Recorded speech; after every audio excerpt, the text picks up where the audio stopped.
लुढ़क गया सरभूमि पर गया अमरपुर नीच। भगवान ने कल्याण कर दिया उसका। वो कौन था धोबी मालूम है? पूर्व जन्म का वही धोबी था जिसने सीता को दोष लगाया था कि मैं राम नहीं हूं जो लंका में सीता रही इतने दिन फिर भी अपने घर में रख दिया। हाँ, उसी की पत्नी जब रात में नहीं आई थी तो उसी की बात पर तो सीता को वनवास दिया गया था। उसका परिणाम, उसका जैसा पिछला कर्म था वैसा फल उसे प्राप्त हो। आज धीरे से भगवान और आगे बढ़े। वो कपड़े से ग्वाल वालों ने ले लिए और ग्वाल वालों ने बड़े अनन्य तरीके से उन कपड़ों को पहना। जामे को पैजामा माना, पैजामा जामा बना लिया, पैजामे को जामा बनाया, जामा को पैजामा बनाया, रूमाल कमर से बांध लिया। बहुत समय पहले कुछ लोग चलते थे, हमने देखा था, फैशन चला था बहुत पहले, साइकिल में पैरामाउंट बाजा टंगा होता था, एक माथे पर रुमाल बना होता, एक कमर में, और बाजा साइकिल के हैंडल में टंगा होता था। बाजा बजता हुआ जा रहा है, कमर में भी रुमाल बना और माथे पर भी रुमाल बना। बहुत समय पहले हमने देखा था जब बहुत छोटे थे, कच्चा झाड़ में पढ़ते थे तो हमने देखा था। तो भैया ऐसे ग्वाल वालों ने कपड़ों को पहना। आगे बढ़े हैं भगवान कृष्ण। एक दर्जी मिल गया। भगवान कृष्ण ने दर्जी से प्रार्थना की कि भैया मेरे इन ग्वाल वालों के कपड़ों को ठीक कर दो, जरा फिटिंग के कर दो, हम मामा के यज्ञ में आए हैं। दर्जी ने जरा भी देर नहीं की, तुरंत कपड़ों को काट छाट करके सुंदर बनाया और ग्वाल वालों को पहनाया। आज भगवान ने उसे वरदान दिया, सदा सुखी रहो, तुम्हारी जो इच्छा हो वो मांग लीजिए। दर्जी ने कहा प्रभु अब हमें कुछ नहीं चाहिए, हमने आपका दर्शन किया, यही मेरे लिए बहुत है।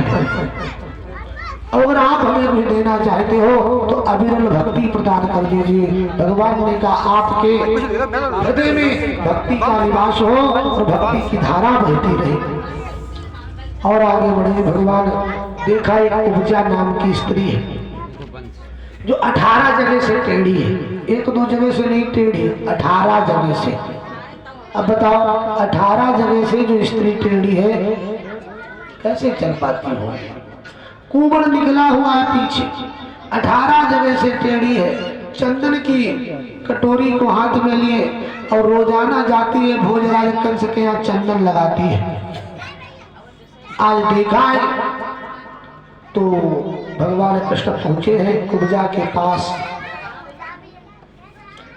कहा हे मृगनयनी, हे पिकवैनी, जरा मेरे भी चंदन लगा दो। बताइए जो इतनी टेढ़ी है। तो भगवान ने उससे कहा मृगनयनी, अरे तुम्हारे मृग जैसे आंखें हैं, मृग की उन्हार की आपकी आंखें हैं। पिकवैनी इतना मधुर बोलती हो कि जिसका कुछ ठिकाना ही नहीं, जरा मेरे भी चंदन लगा दो। बलराम जी हंस रहे हैं। बलराम जी कह रहे हैं कन्हैया को क्या हो गया? 18 जगह से टेढ़ी स्त्री उसे पिकवैनी मृगनयनी सुंदरी की उपाधि दे रहे, लेकिन समझ गए, कुब्जा समझ गई। कुब्जा कौन थी महाराज? नाम मंत्रा नमति चेरी के कई केरी। ये उसी त्रेता युग की मंत्रा थी जिसने राम के लिए वनवास मांगा, भरत के लिए राज तिलक मंगवाया था कैकेयी के द्वारा। आज वही 18 जगह से टेढ़ी। लेकिन भगवान को देख करके कुब्जा ने भगवान का अपना चंदन जो है भगवान के श्री मस्तक पर धारण करवाया, चंदन लगाया, बलराम जी के भी चंदन लगाया। भगवान कहने लगे हे सुंदरी, मैं आपसे प्रसन्न हूँ, आप वरदान मांग लीजिए। देखिए बात करने का भी तरीका होता है। तरीका इसलिए होता है, अच्छा हमसे तो कुछ लोग कहते हैं तुम्हारा तरीका नहीं बदला, कहीं कहीं हम चले जाते हैं वास्तविक हम बदल नहीं पाए अपनी भाषा को। जो हम पहले बोलते थे वही हम आज बोलते हैं।